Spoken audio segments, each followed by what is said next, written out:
This is going to be the first year Americans file taxes under the new tax law. These changes could save you money or cost you big time if you make a mistake. Mark Kohler is here with advice. He's an accountant, tax attorney, and author of the book, The Tax and Legal Playbook. So what we really want to know from you today, Mark, is should we be preparing our own taxes, DIY, or let a professional do it? Yeah, there's a lot of people that preparing their own taxes make a lot of sense. But it's such an exciting time, isn't it? You know, St. Patrick's Day, filing taxes, March Madness. I'm trying to get excited about it's taxes. It's like the trifecta of fun.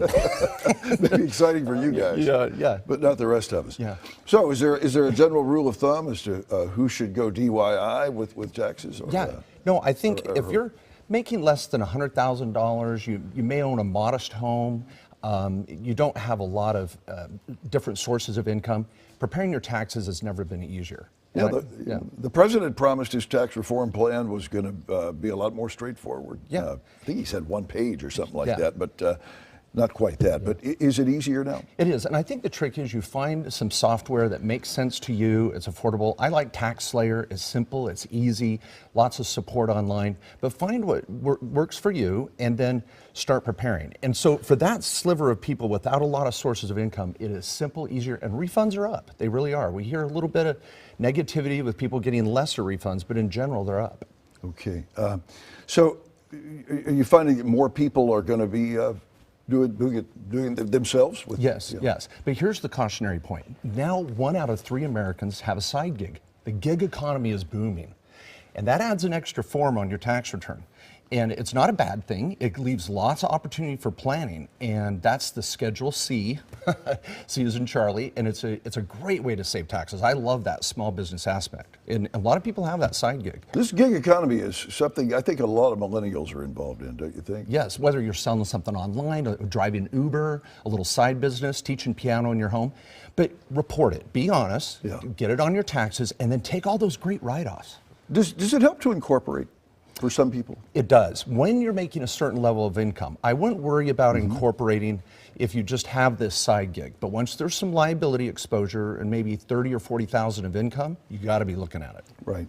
Why are we hearing that more people are paying more taxes this year? And are they? Well, I think those that don't get a bigger refund than they expected make a lot more noise.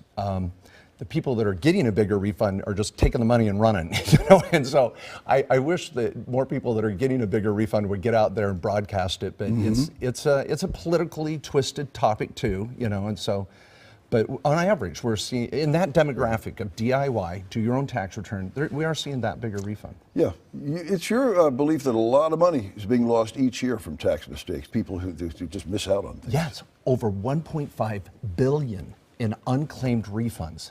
People just not filing. What are they doing? What are they missing? What are they overlooking? Well, a few things. There's a lot of people say, well, I'm not just going to file. I met someone yesterday that hadn't filed in 3 years. I'm like, get in there and file. There could be a refund for you. After 3 years, you can't get it. You miss it. You lose it. You hadn't filed. You get in trouble for that, right? You do. But there's a lot of people that are actually owed a refund and they don't even file. It's crazy. It drives me insane. But it's kind of funny. So you've got an interesting book there with a pretty, well, I brought this for title. you. This is another book of mine, What Your CPA Isn't Telling You, and I wrote it as a story. Who wants to read a tax book? Do you want to read a tax book? No. So this is like Modern Family meets an accountant, and it's a story, and I trick you into learning about taxes. Give me one example of what my CPA is not telling you. The side gig, that's really it. See, if you just have a W-2 and some mortgage interest, I plug it in your return, you can do it yourself, simple, easy. But when you have a small business, it gives me something to work with. Home office, cell phone, internet, auto, a lot of expenses people aren't taking advantage of. So I love to talk about real estate, the VRBO and Airbnb market's booming.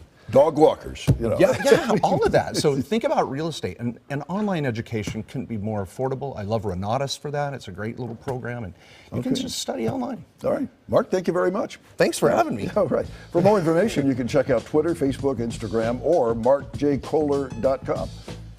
We'll be right back.